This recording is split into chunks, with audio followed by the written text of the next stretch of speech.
Seja bem-vindo à segunda parte deste Estado Crítico, neste 5 de outubro, feriado, sexta-feira. Continuamos aqui no estúdio o nosso debate e antes de irmos para intervalo, ele estava a falar de como mais emprego poderia gerar também mais crescimento. Eu ouvi o Afonso deste lado a discordar, e porquê? Eu não discordo que mais emprego gera crescimento, não é essa a discordância. A discordância é de fundo em relação ao que estava a dizer, evidentemente, não é? O PCP e Helena Figueiredo têm uma visão do país e do mundo e da sociedade que pretende completamente diferente daquela em que nós vivemos, eu compreendo, nós já conhecemos a posição. Em Portugal. Em Portugal, sim, que vivemos em Portugal. Infelizmente há muitos outros países que têm esta visão. Por exemplo, na América Latina. Um dia destes sabemos fazer aqui um debate sobre o mundo. Posso continuar como quiserem, acho muito bem, é um tema interessantíssimo, são temas muito interessantes e vale a pena refletirmos um pouco sobre eles. Até para percebermos como é que estamos inseridos e como é que o país pode sair ou como é que outros países saíram também das crises que viveram. E depois, a minha discordância, este pacto de agressão, é uma coisa que nós ouvimos permanentemente o PCP com esta referência em relação ao acordo firmado com os nossos parceiros internacionais. É preciso que as pessoas compreendem-nos, estão a ouvir-nos em casa e a ver-nos, e compreendem o que eu vou dizer e acho que estão de acordo. Nós chamamos os parceiros internacionais para nos apoiarem numa fase difícil para o país. Não foram eles que vieram cá de livre vontade. O país sentiu necessidade. Porque não tinha dinheiro para pagar as suas responsabilidades. Portugal há um ano e meio atrás, discutia se podia pagar salários e pensões. E não era possível pagar. Havia necessidade de recorrer a esse financiamento. E, portanto, nós fizemos esse financiamento, acordamos um pacto, não é um pacto, agora até saiu para o pacto. É um pacto de agressão, é verdade. Um pacto de entendimento em relação, digamos, ao futuro, para tomar uma série de medidas. As medidas que estão a ser tomadas pelo Governo pretendem que a economia haja um ajustamento económico e financeiro no país. É esta a intenção que se pretende. Não há aqui uma intenção deliberada, e estou completamente em desacordo, de reduzir salários, o que quer que seja. Não é nada disso. É um esforço, um sacrifício que o país tem que fazer numa fase difícil que o país está a atravessar. O país passou já por várias fases muito difíceis ao longo da história. Na democracia portuguesa também já passou por várias fases difíceis e conseguiu ultrapassar essa fase. Esta fase é muito difícil, é um processo completamente diferente, não há dúvida. O país nunca esteve tão mal, por exemplo, ao nível do endividamento. E há um bocado falavas aqui que havia necessidade de haver investimento público. É evidente que o país nunca vai deixar de fazer investimento público. Há investimento, tem que o fazer. Não pode fazê-lo ao nível que estava a fazer, porque realmente tem um nível de endividamento insustentável. E, portanto, não vale a pena. E as políticas de investimento público muito forte, particularmente nos últimos 6 anos, no anterior governo, levaram o país ao ponto em que chegou. Portanto, não foi o investimento público que criou um país melhor, não é? Digamos que houve mais investimento do que há agora. Mas esse investimento público não pode parar. Não pode parar, não vai parar. Agora, tem que reduzir para níveis muito baixos, não é? Nunca para, porque há necessidade de intervir nas escolas, nos hospitais, onde quer que seja, nas estradas, no mar, nas barras, por exemplo. Poderiam entrar as parcerias público-privadas, mas agora repensadas? Eu penso que o país tem, na minha opinião, dava também uma outra discussão, não é? Que é, o país tem uma série de excelentes equipamentos. As parcerias público-privadas aplicam-se em grandes investimentos, não é? Grandes investimentos, grandes consumos de capital. E, portanto, há grandes investimentos no país que foram feitos nos últimos anos, ao nível dos hospitais, ao nível das escolas, a todos os níveis, ao nível de infraestruturas rodoviárias, de transportes ferroviários. Houve um fortíssimo investimento. E eu acho que temos que potenciar muito bem. E esse investimento que foi feito não me parece, por todas as razões, pelo nível de endividamento que o país está, pela incapacidade, se não forem tomadas estas medidas ou outras medidas, para a incapacidade que podemos revelar para cumprir com os nossos compromissos internacionais. Portanto, eu acho que o país tem que, nesta fase, não é fase de grandes investimentos. Não é possível. Repare, há aqui uma coisa que os portugueses também às vezes devem refletir. Nós há 2 anos atrás, mais sensivelmente 2 anos atrás, andámos a discutir se construía o aeroporto, onde é que era o aeroporto, o TGV, por que lado é que passava o TGV. Hoje, essa discussão seria completamente impossível. O que significa que vale a pena refletirmos que tipo de discussões vale a pena ter no país em alguns momentos. Quer dizer, já naquela altura, essa discussão não fazia sentido. Estávamos assim. É que estávamos assim. Não percebemos que estávamos assim, mas estávamos assim. Portanto, como estávamos assim, se tomássemos medidas sérias, fortes em relação à economia, em relação às finanças públicas, mais cedo, não chegaríamos ao ponto em que chegamos. Quer dizer, o ponto em que chegamos é um ponto de ruptura. Permite-me só uma. Mas há 2 anos, o endividamento, a dívida pública externa, não tinha atingido os 100%. E hoje já ultrapassou, já vai nos 120 e tal por cento. Atingido 111%. Já vai nos 100 e tal por cento. 120 e tal por cento.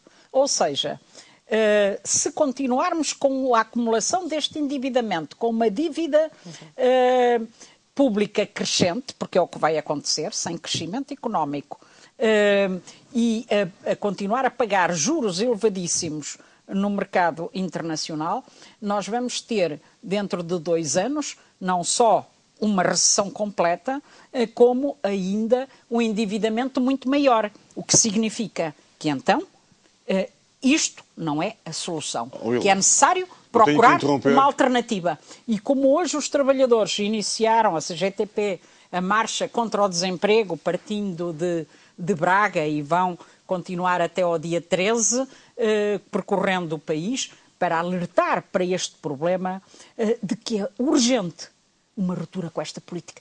É preciso, urgentemente, criar emprego no país. É com criação de emprego que nós temos mais receitas para a segurança social. Mas não cria que nós emprego. temos Mas aí ele maior defende criar emprego ao nível do Estado. para a economia. O que é um bocado o Estado fez, tem que criar emprego. A sua defesa mas o Estado, é insustentável. Não é. É O Estado tem que criar emprego. Os portugueses sabem que é insustentável. Não sabem que não é. Eu vou que ouvir isso aqui não também pode continuar. o Aí tivemos as grandes manifestações do 15 de setembro, não as viu. Do 29 de setembro, não as viu. E agora a marcha contra o desemprego está aí na rua a dizer que o país tem que mudar, tem que criar emprego. Emprego em serviços públicos essenciais como a educação, a saúde, a segurança social, a proteção social, e emprego através de uma política que dinamize o mercado interno, com melhor poder de compra, para as empresas se manterem, conseguimos entender a ideia, também com mais impostos sobre quem ainda não pagou os tais sacrifícios. Está a ficar desequilibrado para o lado do Eduardo Vitor Rodrigues. Eu já me calo. E também de redução de impostos sobre quem está a suportar, que é a população, os trabalhadores, o pequeno e médio empresário, e aumento de impostos sobre aqueles que ainda não pagaram nenhum sacrifício. As transações financeiras, os grandes dividendos, os grandes grupos. É verdade, mas pagam muito baixos. A banca, mas pagam muito baixos. E é preciso aumentar a participação nesse sacrifício. Esses que pagam. Apenas uns segundos para responder a ele. Não é para responder. A questão que disse de a dívida pública portuguesa era acima de 100% quando o governo chegou ao... Eu não disse quando o governo disse há 2 anos, foi como o senhor tinha falado. 2 anos, que era há 2 anos, o governo ainda não está há 2 anos. E há uma coisa que os portugueses sabem disto perfeitamente, todos nós temos que saber, não vale a pena criar expectativas erradas às pessoas. É que enquanto não houver contenção, digamos, da despesa pública do Estado, contenção, não estou a dizer que o Estado não tem que fazer despesa pública, contenção, o orçamento vai ter sempre déficits e os déficits produzem dívida. É a despesa que tem que ser agora, aqui controlada. O que ele está a dizer é uma coisa que é insustentável. Ao Estado não compete criar emprego. Olha, não é possível. Que eu queria saber o Estado cria emprego, mas não vai resolver a economia com o emprego do Estado. Mais de 1.000 milhões de receitas que o Estado não cobrou resultaram de benefícios fiscais que deram a grupos económicos e financeiros. Acabem com isso. Eduardo, e para rematarmos este tema de uma vez, é o Estado ou é ao Estado que compete esta criação de emprego para o combate ao desemprego e para o crescimento? Não reparo. O Estado tem um papel importantíssimo na criação de emprego. Claro que sim. Agora, nós temos que fugir um bocadinho. Repare, começamos pelas políticas sociais do Norte e estamos na Troika. E a certa altura, tudo tem que ver com tudo, mas a certa altura, se nós não formos capazes de focalizar também o nosso debate, o tudo tem que ver com tudo, a certa altura dilui tudo e ficamos numa situação absolutamente especulativa e, de facto, de um diagnóstico profundíssimo, mas os caminhos não são encontrados. E, portanto, eu queria ir à questão fundamental. O Estado é capaz de criar diretamente emprego, sem dúvida nenhuma. Mas esse não é o paradigma fundamental que está hoje em cima da mesa. A questão que está hoje em cima da mesa e que eu tentei alertar na minha anterior intervenção é que o Estado é capaz de criar instrumentos políticos de intervenção na economia que permita gerar sinergias económicas, dinâmicas económicas passíveis de criar emprego. Repare, os processos de reabilitação urbana... As autarquias aqui também podem ter um papel fundamental. Não é podem, fundamental. E eu não quero entrar nesse, não estou eu próprio a entrar num debate... Autarquias também são Estado, é preciso ter em conta. Num debate diferente daquele que me parece ser o foco deste assunto. Mas repare, mesmo alguns dos assuntos que andaram em cima da mesa durante os últimos anos, não apenas pela mão do PS, basta ver os programas eleitorais do PSD e ver que o TGV, por exemplo, lá estava. Alguns desses assuntos foram impulsionados pelas dinâmicas europeias com fundos aprovados pela União Europeia, porque se acreditava na altura, antes de serem eu não queria dizer desviados, mas falta-me outra palavra do género, antes de serem atirados, por exemplo, para a salvação da banca, muitos dos recursos públicos. E nós tínhamos aqui uma perspectiva que era uma espécie de perspectiva neo-keynesiana, que permitia que o Estado parcialmente tivesse intervenção no aeroporto, no TGV, na extensão da linha de metro do Porto, etc., etc., com um impacto importante na economia. Eu hoje concordo perfeitamente que isso é absolutamente inviável. Isso não está em discussão. Agora, eu acho que passamos do 80 para o 8. Quando se suspende uma obra que estava absolutamente em curso, como a Autostrada do Marão rumo a Bragança, fica ali aquela peça museológica... Ou seja, as coisas não podem ter aqui um extremo. Não, estão extremadas. O Governo, do meu ponto de vista, extremou posições. Eu peço desculpa, será por minha culpa, naturalmente, mas eu não consigo objetivar nenhuma grande reprogramação do CREN por parte deste Governo. O Governo suspendeu a Autostrada para Bragança, fez o que em alternativa. O Governo suspendeu uma série de obras públicas pelo país, fez o que em alternativa. Reprogramação foi o quê? O plano de emergência social, que a meio do ano já esgotou o financiamento? Foi um plano de apoio às empresas, que as próprias empresas têm dificuldade em compreender? Um programa de apoio ao emprego, como o Estímulo 2012 ou o Impulso Jovem, que são programas absolutamente minimalistas, com todo o respeito, minimalistas. E estes programas só serão avaliados daqui a um ano, porque são programas de estágios de curta duração, que nem sequer permitem aos beneficiários obter subsídio de desemprego no final e que acabam por atirar uma espécie de empurrão de desespero, em empurrar o problema para uma... Mas as empresas também podem acabar por absorver... Mas como? As empresas não conseguem manter os que têm, quanto mais absorver. A questão é esta. Os programas de apoio ao emprego não se fazem, aí sim, por decreto. E o Estímulo 2012 ou o Impulso Jovem são instrumentos importantes, mas não podem de maneira nenhuma substituir aquilo que é uma tentativa de perenização de um vínculo laboral. Repare, o Governo foi tão habilidoso neste sentido, percebeu tão bem o problema, que acabou por criar um Estímulo 2012 que só vale por 6 meses, em que paga 50% do ordenado, mas os 6 meses não permitem, no final do contrato, entrar no subsídio de desemprego. Portanto, há aqui dimensões que têm que ser objetivadas, e há uma que, para mim, e onde eu não quero intervir, não quero polemizar de maneira nenhuma, mas a questão da qualificação dos ativos é absolutamente fundamental. E aquilo que o Governo está a fazer pela qualificação dos ativos é absolutamente miserável, porque está a transformar os instrumentos de qualificação de ativos, nomeadamente as novas oportunidades, que tinham inúmeros problemas, mas que eram instrumentos com inúmeras potencialidades, numa espécie de degredo, de estigmatização de beneficiários, que depois gera esta situação absolutamente comodista, que as pessoas não sentem nem vontade, nem vislumbram futuro num processo de requalificação.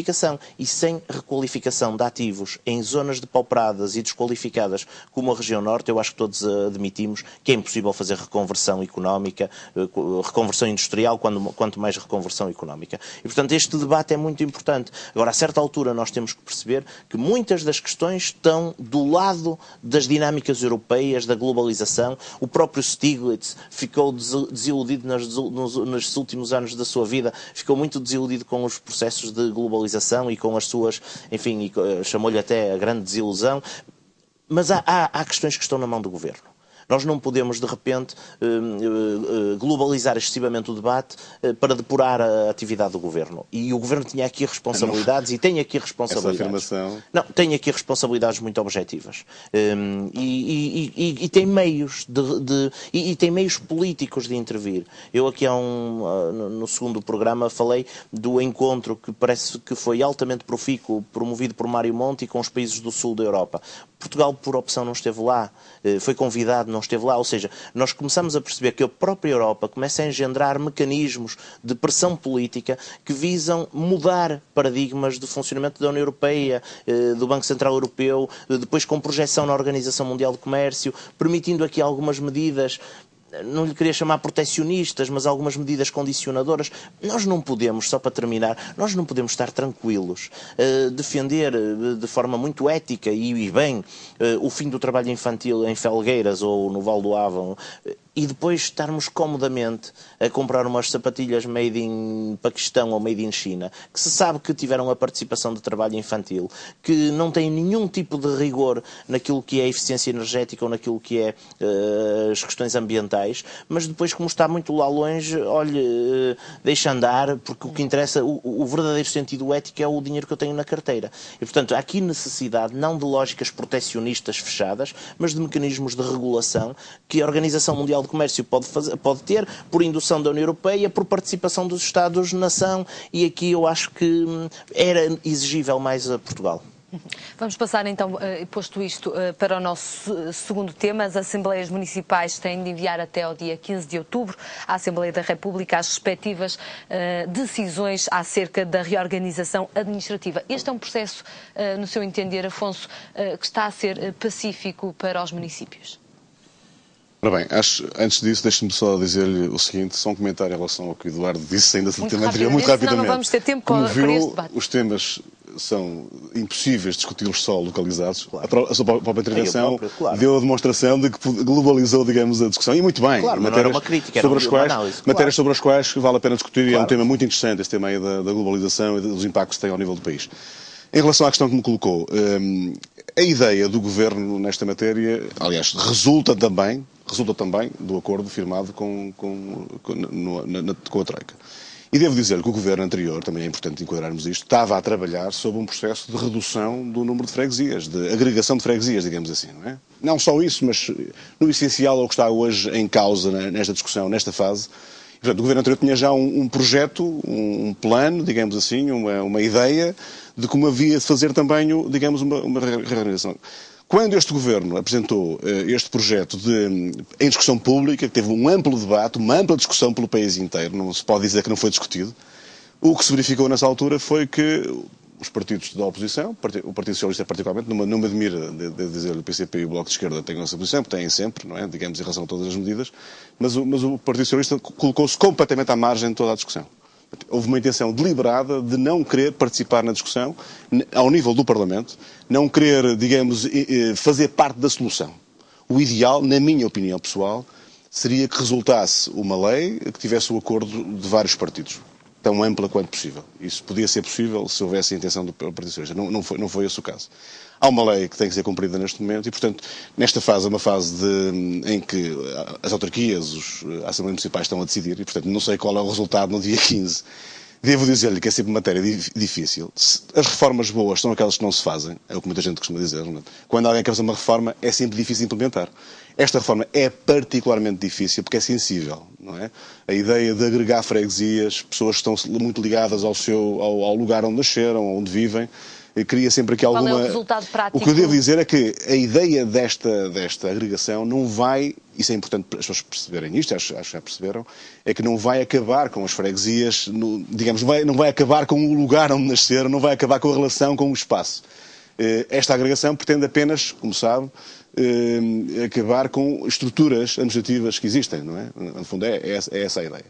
Sei que há conselhos, o caso de Lisboa, por exemplo, até avançou com um processo antes do Governo antes desta legislação estar aprovada, portanto havia já um processo avançado, em que vai haver uma redução, uma agregação de freguesias nos espaços urbanos, é muito mais fácil que isso seja feito. Sim, mas neste momento está parada, foi votada pelo Presidente da República. Vai ser levada à Assembleia da República, acho que é para a semana ou por razões formais e não por desacordo. São questões mesmo puramente formais. Não há nenhuma questão essencial e há ali um acordo muito grande em relação a essa matéria. Digamos que há vários processos a andar. Agora, é um processo delicado. Para o ano há eleições daqui a um ano. Eu compreendo que, ao nível autárquico, também as pessoas tenham as suas estratégias e os seus pensamentos em relação à forma como devem pronunciar-se ou não em relação... Como sabe, as Assembleias Municipais têm que se pronunciar sobre o projeto que existe.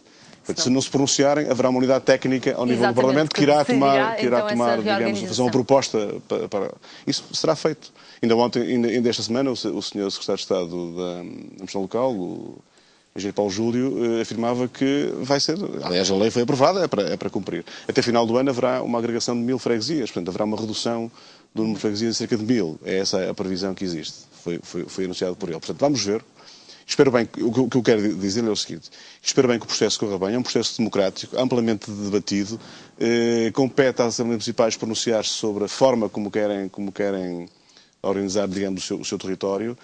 Espero que o façam, porque torna tudo muito mais fácil. Se não o fizerem, haverá sempre uma decisão de uma unidade técnica que torna mais difícil, digamos assim. Mas também se pode fazer, não é nada que não se faça. Não? E consensos, Hilda? Existem consensos dentro dos vários municípios? Claro que não. Na maioria dos municípios e das freguesias não existe nenhum consenso, nem existe qualquer tipo de apoio. Aliás, este processo está neste momento isolado, quer na unidade técnica, onde a ANAF, a Associação Nacional de Freguesias, se recusou a participar, onde a Associação Nacional de Municípios Portugueses se recusou a participar, onde o PCP, o Bloco de Esquerda, o Partido Socialista se recusaram a participar. Portanto, neste momento, a unidade técnica está isolada com apenas 2 representações políticas do país, o CDS e o PSD. Portanto, quanto à unidade técnica, estamos falados. Mas, mesmo assim, há membros da unidade técnica que já declararam publicamente, como ainda há dias aconteceu com um desses membros, que este processo, em relação às freguesias, não é correto.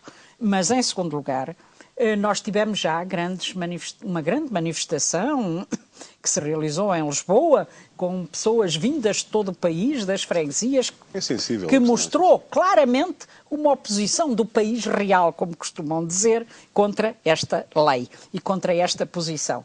Mas, em terceiro lugar, ainda há dias aqui em Matosinhos decorreu um segundo encontro nacional de freguesias, eu estive lá, e foi aprovada com umas 4 abstenções, portanto, por uma maioria esmagadora dos representantes das freguesias do país, a exigência da revogação da lei.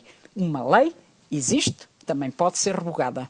E foi exigida que ela fosse revogada, por várias razões. Primeiro, porque para além do mais, olha, estamos em cima do lançamento de um processo eleitoral e ainda nem sequer sabemos como é que esta lei pode ser aplicada na prática na medida em que este processo está todo pendente de uma unidade técnica que não respeita a lei, porque só tem 2 partidos. Não respeita a lei, nas não é suas verdade. componentes. Não respeita a lei, não é verdade. Sim, não respeita. Como sabe, foi aprovado na Assembleia da República. A unidade técnica tem uma composição lá na lei que é muito vasta. Por exemplo, porquê que o PCP não entra nesta unidade técnica? Porque não está de acordo com a lei.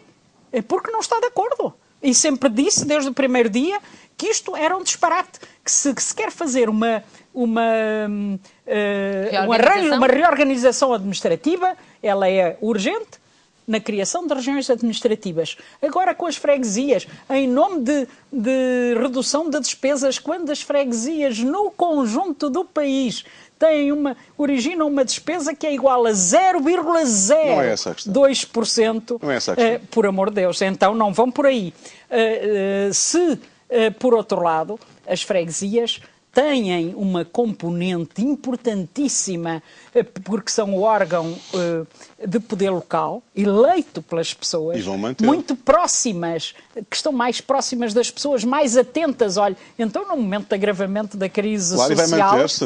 São elas que estão ali a ver, que podem dar essa proximidade pode estar comprometida? Claro, que podem dar essa ajuda até a detectar os casos graves. Ora, acabar com isto é tornar um poder ainda mais distante das pessoas, é perder toda a possibilidade de proximidade do poder, é pôr em causa uma participação democrática das populações que a própria Constituição defende. Eu gostava de só uns minutinhos, porque este assunto é muito importante. E por isso, olha, assembleias municipais como Gondomar, para falar só aqui de algumas da região, como Gondomar, que já tomou uma posição por unanimidade a dizer que considera que a sua divisão administrativa das freguesias é a melhor e, portanto, não aceita qualquer outra divisão.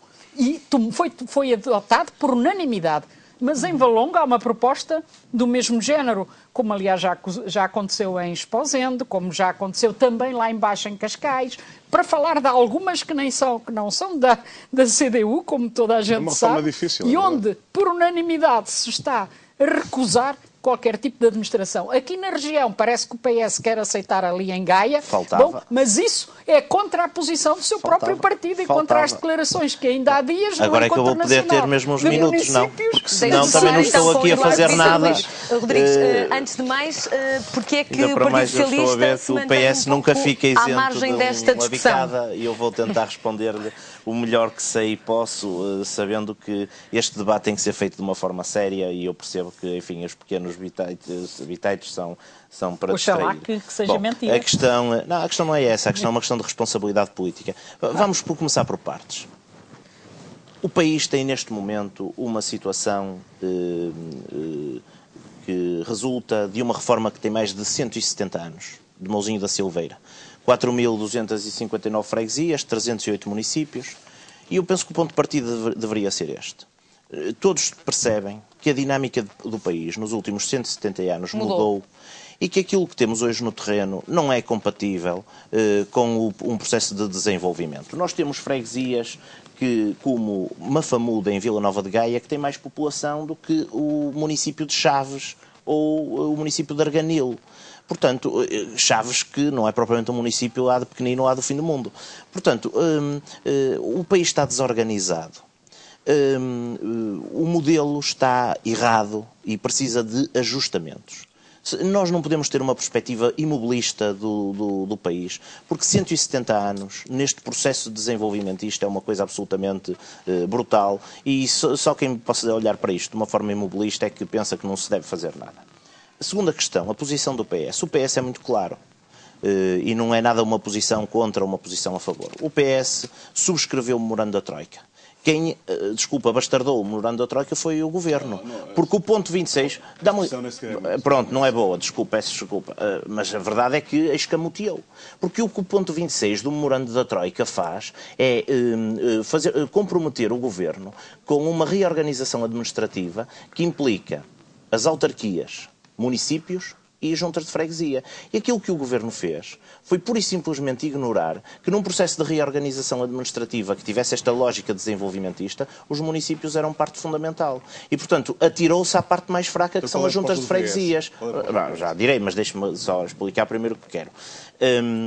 Portanto, se calhar a primeira proposta do PS era cumprir o memorando. Era fazer uma verdadeira reforma administrativa do país, que é aquilo que está escrito no memorando. O que o Governo não pode dizer é que cumpre o memorando quando lhe interessa e quando não lhe interessa pega no ponto 26, parte a meio, trata das freguesias e esquece os municípios. Mas as coisas não seriam mais complicadas se em vez de freguesias por acaso eu acho que não, porque perceber-se-ia uma lógica estrutural no processo. A questão da regionalização, eu vou só por tópicos, porque depois são muitos, eu também não queria deixar nenhum. A questão da regionalização, absolutamente discordante. Nós não podemos querer ganhar na Secretaria aquilo que o povo disse que não. Eu sou um regionalista convicto. Agora, eu não posso querer fazer na Secretaria uma alteração àquilo que o povo democraticamente respondeu. O resultado pode não nos ter sido agradável. Agora, não é na Secretaria que vamos alterar um processo de regionalização. Querem fazer o processo de regionalização? Voltemos ao referendo. Porque a democracia não é só quando o resultado nos agrada. A regra tem que ser uma regra que nós aceitemos em abstrato. Depois, uma questão que, enfim, descendo ao contexto mais... para terminar o contexto partidário. Porquê que o PS se pôs de fora disto? Bom, por variadíssimas razões. E, a meu ver, erradamente. O Partido Socialista devia ter participado na unidade técnica. Repare, o secretário-geral do Partido Socialista já anunciou que, se mantiverem as propostas do Governo, o Partido Socialista vai votar contra o Orçamento de Estado. Isso não impede os deputados na Assembleia da República de participarem na Comissão de Orçamento e Finanças e etc. Ou seja, o facto de estar contra um processo não nos pode atirar para fora desse processo. Até porque, ao contrário do que muitos pensaram, o facto do PS, do PCP, da ANAFRE, da Associação Nacional de Municípios, não quererem participar na unidade técnica, não retira a legitimidade da unidade técnica, do meu ponto de vista, porque a retirada da legitimidade na unidade técnica resultaria da unidade técnica se ter fechado a essas participações. Foram os próprios que não quiseram participar e, a meu ver, erradamente, porque deixaram a unidade técnica com roda livre para poder decidir como entender, aplicando muitas vezes um critério que eu acredito que vai ser um critério de régua e esquadro. E depois há uma questão de princípio também. Nós não podemos andar aqui no Porto Distrito, na região norte, a defender o desenvolvimento local e a combater o centralismo. E depois, quando temos a possibilidade de participar num processo destes, atiramos para a unidade técnica e para Lisboa, que resolva, que assim nós lavamos as mãos como Pilatos. Portanto, eu quero lhe dizer que eu não vejo o mundo a preto e a branco. Quando tiver que criticar o meu partido, criticarei, ainda que isso possa ser desagradável para alguém, mas do meu ponto de vista, nós não podemos fugir aos problemas. Eu prefiro ser criticado por opções do que ser elogiado por fugir às questões. E depois deixe-me só falar no caso em 30 particular segundos. de Vila Nova de Gaia. Pois, o caso particular de Vila Nova de Gaia, que não é nada particular. Guimarães já se pronunciou favoravelmente e não é propriamente um caso em que o Partido Socialista esteja em comprometimento. O Porto, este fim de semana que passou, dava conta de um processo que poderá decorrer. Agora, o que é preciso ser corajoso é dizer que em alguns sítios não vai haver acordo, porque o PS tem mais interesse em manter uma proximidade com o PCP e com o Bloco de Esquerda numa perspectiva de acordo eleitoral para 2013 e, portanto, vai entregar o assunto à unidade técnica por razões que são estritamente eleitorais. E não são o interesse das populações. Olha, veja o caso de Vila Nova de Gaia. Vila Nova de Gaia, se tiver a reorganização administrativa entregue à unidade técnica, fica com 11 freguesias. Tem neste momento 24. Se houver um acordo na Assembleia Municipal, Vila Nova de Gaia fica com 16 freguesias. E porquê? Porque numa lógica de acordo nós mobilizamos dois instrumentos. O primeiro instrumento, que já resultou numa aprovação largamente maioritária na Assembleia Municipal, que é o da mobilização da majoração de 20% para o processo. E uma segunda, que resulta da desclassificação de freguesias, que erradamente estão classificadas como freguesias urbanas e que são desclassificadas para freguesias rurais, tendo aí uma percentagem menor de redução, que já não é de 55%, mas de 35%. Ou seja, então nós temos um conjunto de instrumentos e por razões político-eleitorais vamos deitar os instrumentos ao caixote do lixo. É evidente que o processo está errado, não mete os municípios. O tempo é um tempo errado. Eu estaria aqui a defender absolutamente esta reorganização se me dissessem que era para entrar em vigor em 2017. Sem dúvida absolutamente nenhuma. Porque eu não sou imobilista e acho que 177 anos mexeram muito o país. E não é a mesma coisa tratar a freguesia de Viariz em Baião, que tem 520 habitantes, ou tratar a minha freguesia do Oliveira de Douro, que tem 30 mil habitantes. Não é a mesma coisa. Ou então avancemos para um modelo em que o Estado olha para as freguesias de forma diferenciada, que é isso que a ANAFRE é incapaz de fazer. A ANAFRE olha para as freguesias como um todo. E, portanto, como tem em primeiro lugar que defender, enfim, aquelas que são as suas associadas, depois não tem dificuldade em ter uma visão global sobre o assunto. E nós tínhamos aqui provavelmente que ter era um escalonamento de freguesias, porque em Baião, em pleno distrito do Porto, Viariz tem 520 habitantes. É muito importante numa perspectiva de proximidade, etc. Mas não tem capacidade para ter uma delegação de competências igual ao Oliveira de Douro e Mafamudo. E, portanto, só para terminar, se vier a haver alguma solução de compromisso em qualquer sítio do país, e particularmente em Vila Nova de Gaia, isso há de resultar de um sentido de responsabilidade. Agora, há uma coisa que nós não podemos evitar. Nós não podemos evitar é cumprir a lei mesmo quando a lei nos desagrada. E aquilo que temos que mobilizar são os instrumentos que a lei põe ao nosso dispor, de disputa democrática, para fazer o melhor nas processo Assembleias possível. Municipais, naturalmente. Ser tudo se a lei vai contra... E é falso que haja algum acordo em Gaia neste momento, é absolutamente falso. Se a lei vai contra os interesses das populações e do país, ela deve ser revogada. É isso que está a solicitar a ANAFRE, é isso que estão a solicitar milhares de eleitos por esse país fora, em freguesias, em assembleias municipais. Até porque nenhum eleito... Deixe-me só concluir. Até porque nenhum eleito, nas últimas eleições, disse que ia ser eleito para acabar com a sua freguesia ou para acabar com as freguesias do seu concelho. Então, não é uma posição de imobilismo dizer que agora se mantenha a situação. é uma posição de respeito pelas pessoas, pelas populações, doutora, mas sabe qual o que é mais cínico? E então, em termos de futuro, vamos ver como é que se pode fazer uma reorganização do país. Mas sabe o que é mais cínico? A nível de freguesia, neste momento, de regime administrativo e etc. Sabe o que é mais cínico? É que neste momento, como a doutora Hilda Figueiredo sabe, como a Delfina sabe, como o Afonso sabe, neste momento, os principais interessados na reorganização administrativa são muitos autarcas de freguesia que veem no processo de reorganização e nas fusões das suas freguesias, veem neste processo a possibilidade de se recandidatarem, porque atingiram a limitação de mandatos. E aquilo que a lei presumia que era a limitação de mandatos de 12 anos na função, passou a ser uma no território, na função, passou a ser uma limitação de mandatos no território. Então quer dizer que onde há acordos é por oportunismo dos eleitos? De muitos eleitos, sem dúvida nenhuma. Pelo país fora está a haver um oportunismo miserável. Mas eu quero lhe dizer que a maioria não é oportunismo. Não é oportunista. A maioria dos eleitos das freguesias mas a doutora Hilda Figueiredo é capaz de ter uma reflexão que não implica uma imputação a ninguém em concreto. Não estão a ser oportunistas e estão a dizer não a esta lei, estão a dizer que ela tem que ser revogada. Eu não sei como é que sabe que a maioria está a dizer não. Ainda não atingimos o limite. Eu estive no encontro da ANAFRE e ouvi o que disseram ali os representantes das freguesias do país e já que aí dei vários exemplos. Pronto, vamos de vários transformar municípios, todos em fora de lei e vamos deitar... Não é transformar em fora de lei. Então. É dizer não a esta lei, é exigir que ela seja revogada. É criticar Lisboa e no momento em que temos a possibilidade de intervir é tirar para Lisboa a responsabilidade. Não é tirar. Isso é um favor ao centralismo. Porque a organização é que poderia ser feita. A unidade técnica vai fazer propostas e aí também está errado. Não, vai fazer as que ela quiser. Elas têm que vir à Assembleia Municipal, têm que voltar a ser votadas e se as Assembleias Municipais mantiverem a sua posição e a recusarem... Prevalece a unidade técnica? Não prevalece. Prevalece, sim. Tem que haver... tem que haver um projeto de lei. E quem se pôr fora teve mal. Tem que fazer um projeto de lei que tem que ser votado na Assembleia da República. E eu quero ver quando é que isso vai acontecer e quem são os eleitos que contra as posições das populações o vão fazer. De certeza que não haverá muitos a fazê-lo, porque têm que responder perante as suas populações em eleições no próximo ano, perante aquilo que lá votaram. Vai ser um tema do populismo nas eleições do próximo ano.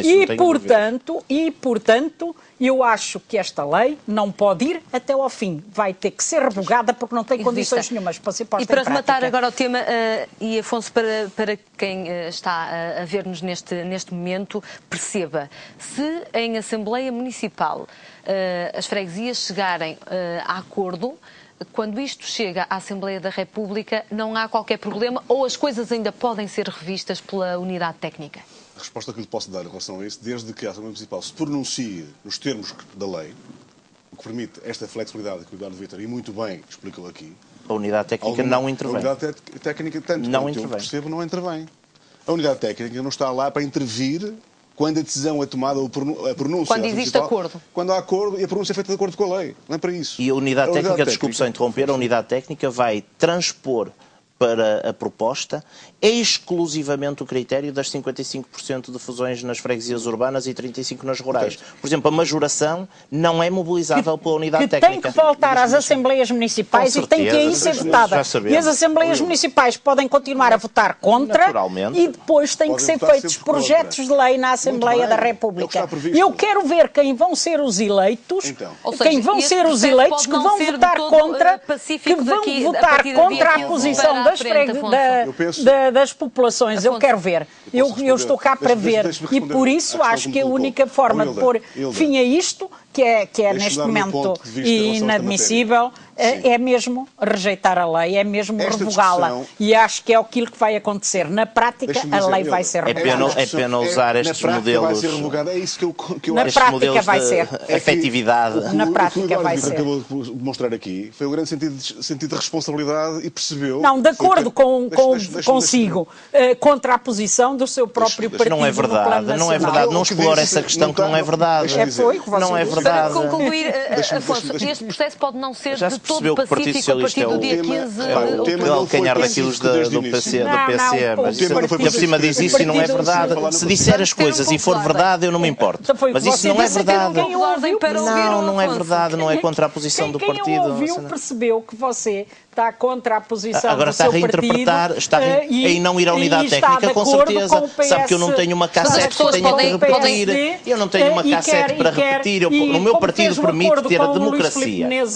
Isso é falso. Isso é mentira. Já não é falso. Isso é mentira. Está a ver? Eu vi no jornal. Isso é mentira. Não é nada. Digo, e veio e fica gravado. Está a ver? Está a ver. Mas vamos só passar... passar... o grande elogio de Luís Filipe Menezes ainda há dias. E eu dir-lhe assim que vamos voltar ao primeiro debate, não é? Vamos voltar ao primeiro debate. O debate era sobre a regressão do doutor Hilda Figueiredo. O maior elogio ao PSD foi feito pelo PC quando se coligou com ele no Porto. Vocês são seletivos. Não é verdade. Se deixarem falar, eu consigo falar. É assim, eu penso que o Eduardo demonstrou uma grande responsabilidade e disse uma coisa que me parece muito sensata, sinceramente. Eu acho que... Não, é evidente porque é evidente porque assim, o Partido Socialista, como o Partido Comunista Português, como o Bloco de Esquerda, deviam ter participado na unidade técnica na altura em que foi aprovada a Assembleia Municipal. A lei não impede absolutamente. Que a unidade técnica é um órgão técnico que vai ajudar a aplicar a lei. O PCP esteve contra a Europa e teve deputados no Parlamento Europeu, portanto... O que a Hilda Figueiredo está aqui a dizer é dizermos que a lei foi aprovada e não deve ser aplicada. Não deve ser aplicada. A lei foi aprovada na Assembleia da República, deve ser aplicada. E devo dizer-lhe, e relativamente à questão que levantou, todos devem assumir a sua responsabilidade. E eu, no Parlamento, vou assumir a minha responsabilidade. Não vou assumir a da Assembleia Municipal. Ou seja, cada um deve pronunciar-se se achar que deve pronunciar-se. Se achar que não deve pronunciar, não se pronuncia, mas sabe o que é que a lei diz que deve acontecer. Portanto, eu acho que esta matéria é pena. O que é pena é que tenha transformado numa discussão que podia ser um amplo consenso à volta desta questão, que é uma matéria sensível, delicada e leva sempre a muitas emoções na discussão. E eu reconheço, ao nível da freguesia, eu conheço muito bem essa realidade, todos nós conhecemos. Junto à freguesia, haja muita dificuldade em aprovar que uma freguesia se vá agregar a outra. É uma reforma muito difícil. Mas só com a participação de todos e cumprindo o que a lei determina é que era possível alguma sensatez. Entendimento, é isso? Eu acho que o entendimento e a forma como vai resultar será aquela que nós todos quisermos, como sempre. Obrigada aos três por estarem aqui nesta terceira edição do Estado Crítico, que regressa na próxima sexta-feira a partir das 22 horas. Até lá.